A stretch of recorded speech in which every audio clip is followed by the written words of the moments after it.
Magandang araw sa inyong lahat! Andito tayo sa isang bagong video lesson brought to you by Aral with Misha. Grade 8 Math, okay? Types of data po yung pag-aaralan natin and the idea of the center. So, ibig sabihin po yun, mean, median, and mode.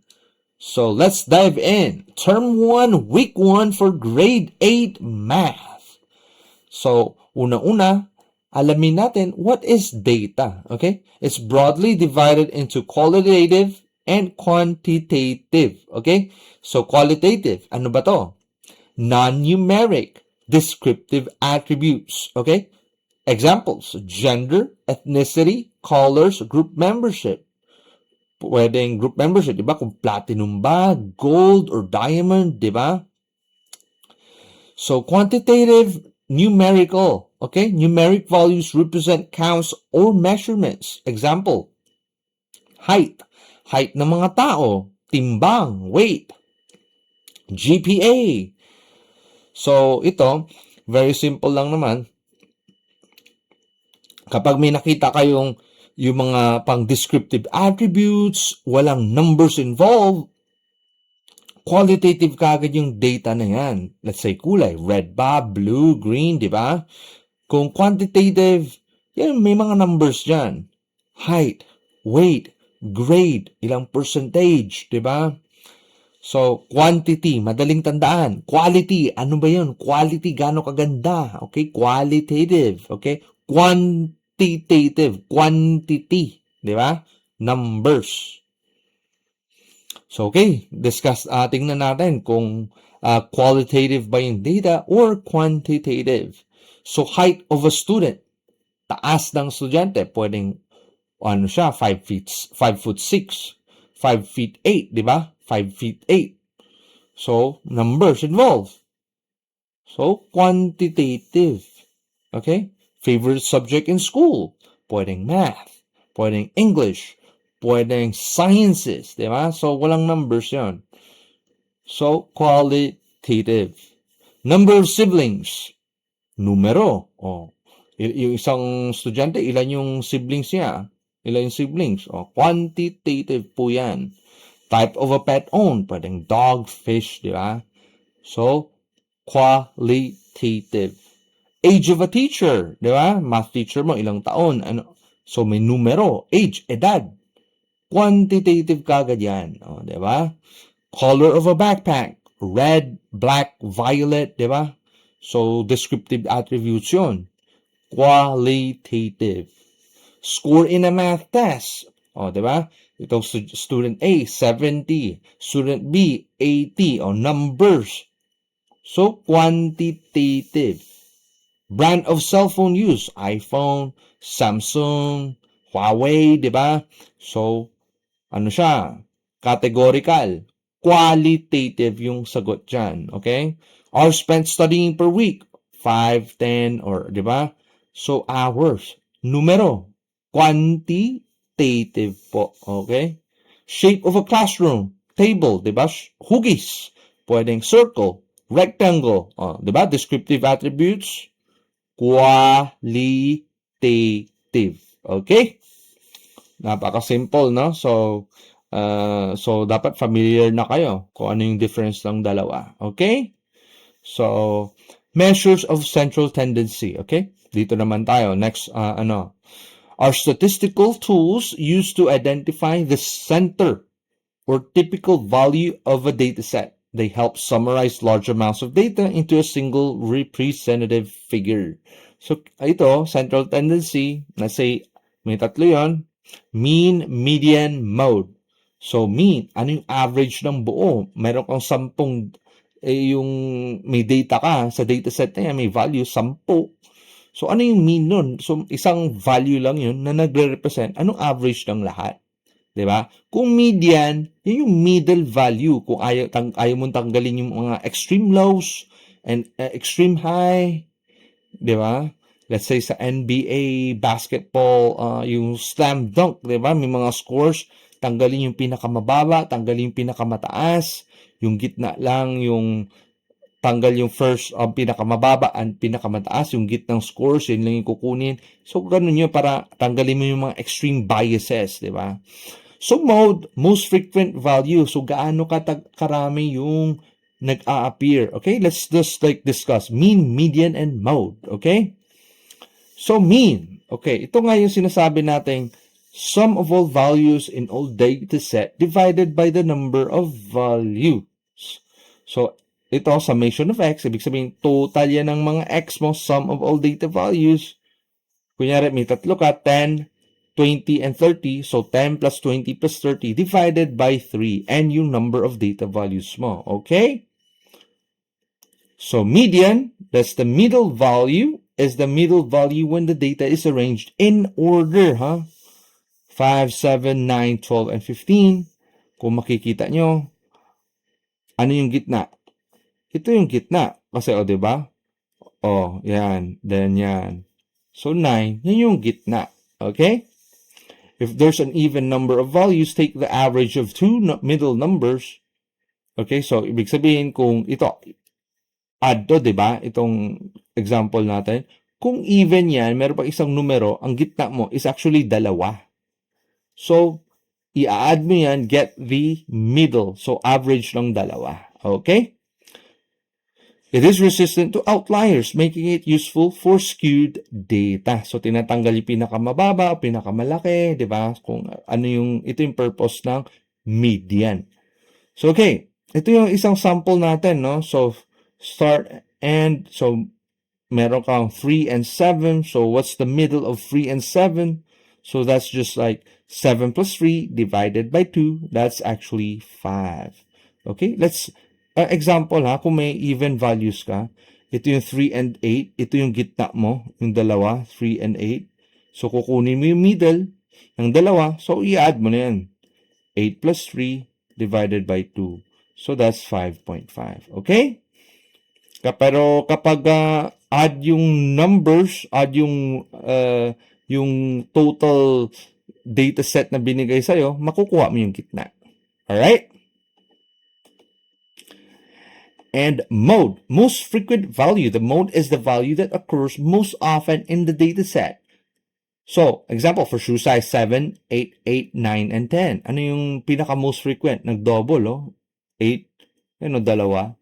So, yan yung mode mo for this data set.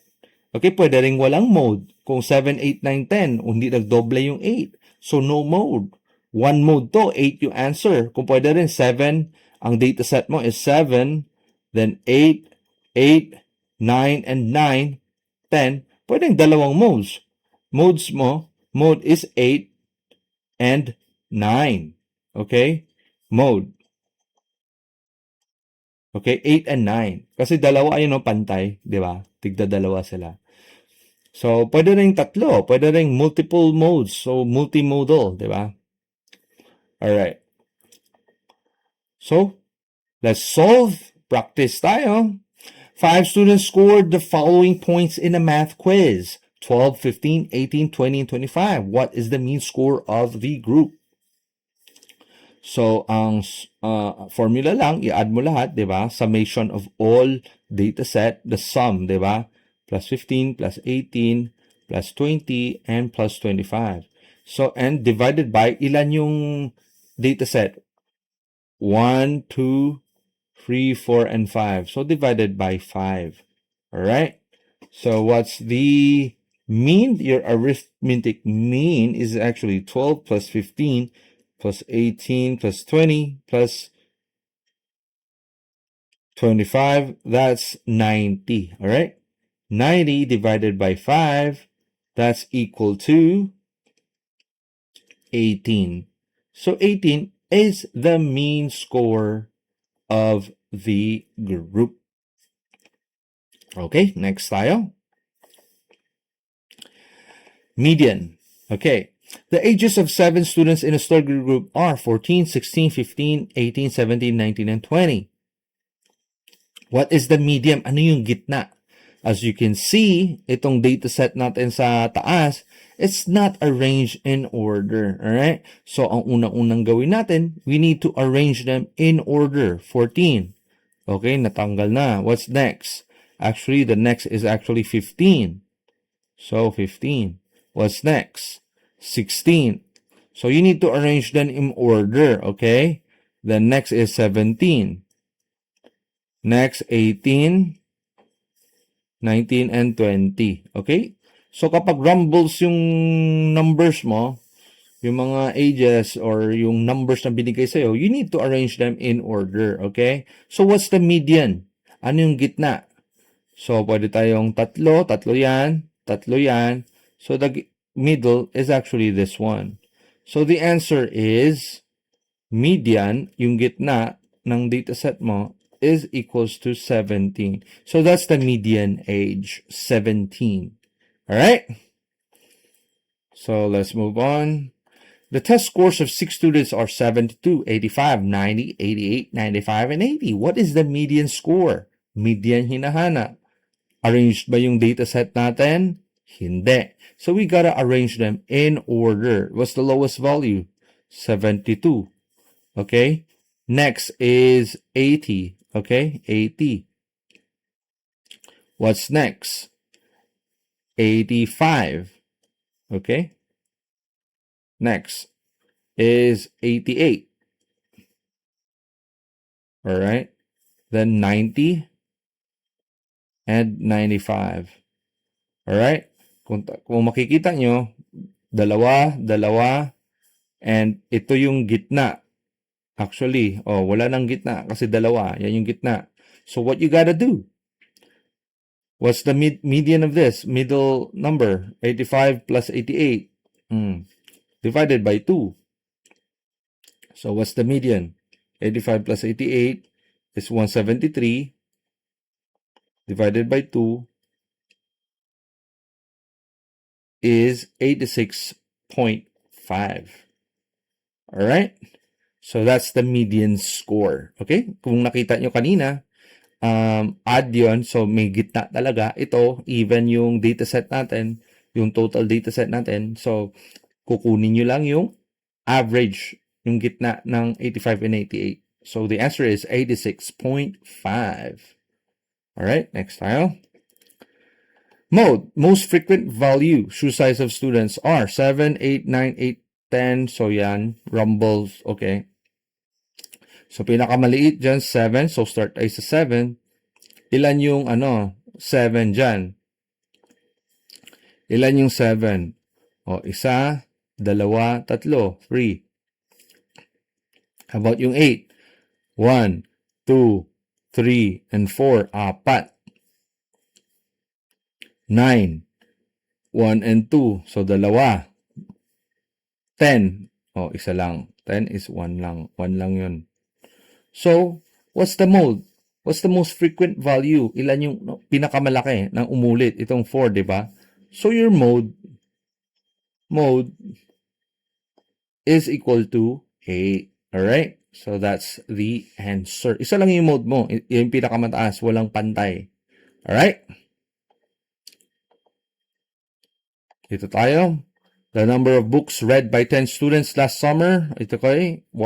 10 yung natin. 2, 3, 4, 4, 5, 6, 6, 7, 8, 9. So, yung nagbasa ng 2 books, ilan? Isa lang. Yung 3 books, ilan? Isa lang rin. Yung 4 books ang binasa, ilang estudyante yan? 1, 2, dalawa. Ang 5, ilan? Isa lang. Ang 6 books na binasa is 2. 7, 8, and 9. 7, 8, and 9, tig-iisa. Tig-iisa. Okay? So, ang mode dyan, pinakamataas, ilan? 2, dalawa, diba? So, 4 and 6. So, pantay. Ang mode mo is equals to 4 and 6. Okay? So, dalawa to. So, ang tawag dyan is bimodal. Dalawa. What is the mode? 4 and 6. So, yan po yung sagot. Okay?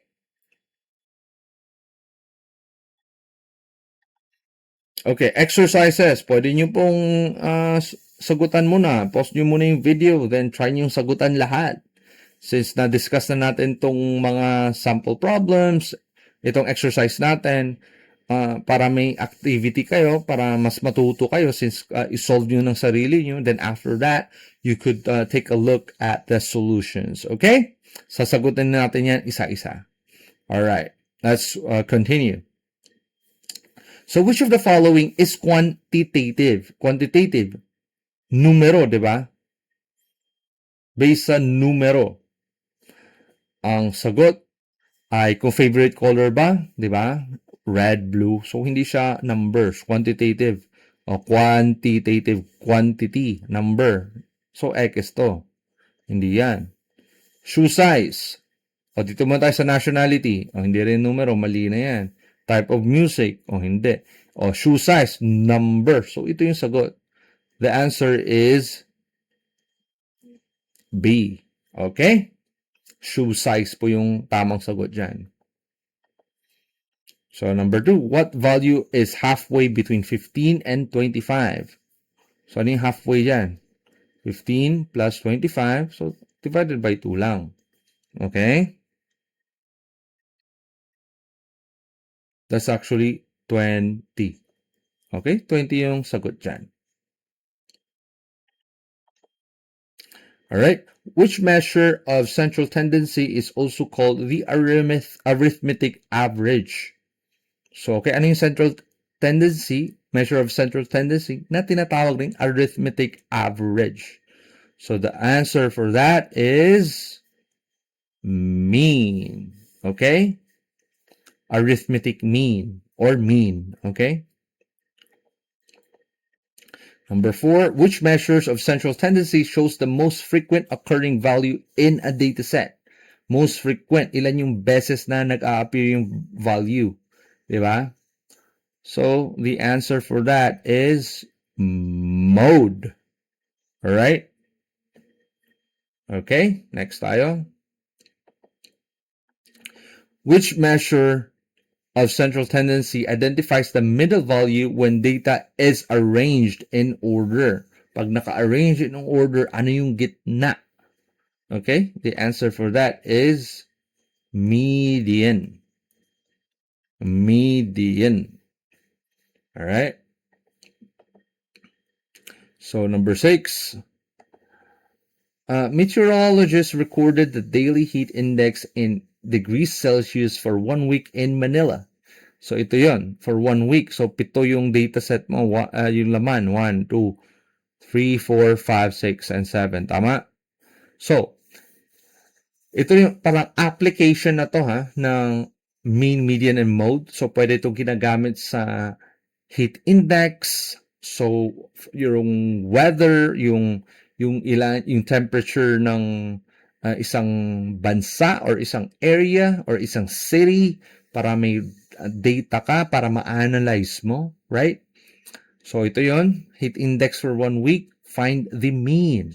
So, madali lang, for mean, okay, for your mean is equals to, okay, 38 plus 40 plus 42 plus 39 plus 41 plus 42 and plus 40.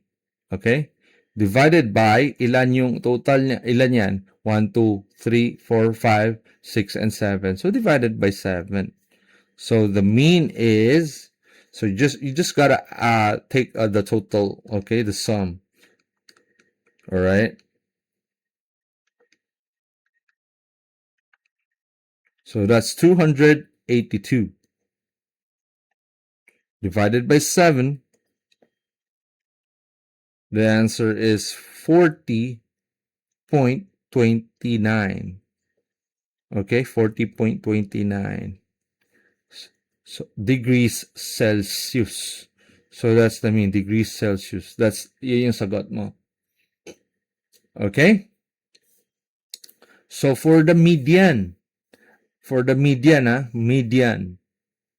So, we gotta arrange the data set in order. Ano yung pinakamababa dyan? 38. Okay? 38.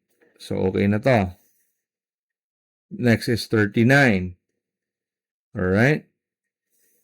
What's next? 40, may dalawa. 40 and 40. Okay. Then, 41, isa.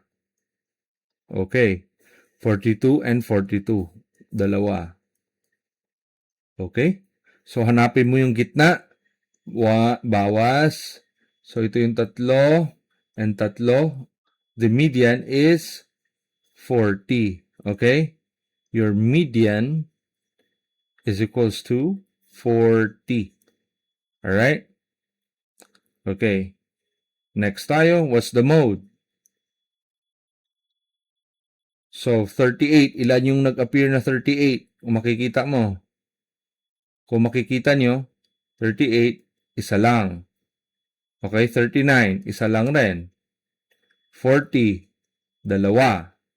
41, isa lang.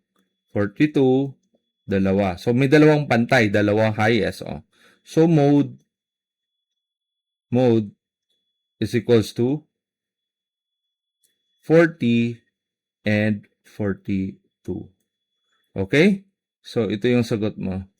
40 and 42. So, bimodal siya. Okay? So, you could, so, ito yung recorded for daily heat index for 1 week. You could say, the heat index in Manila has a mean of 40.29 degrees Celsius. It has a median of 40 and a mode of 40 and 42 for 1 week recorded heat index. Okay? So, ganun lang yan. So, please do subscribe sa channel natin, Aral with Misha, and click thumbs up po, thumbs up if you like the video, and please do also comment, and maraming salamat po. See you in the next video.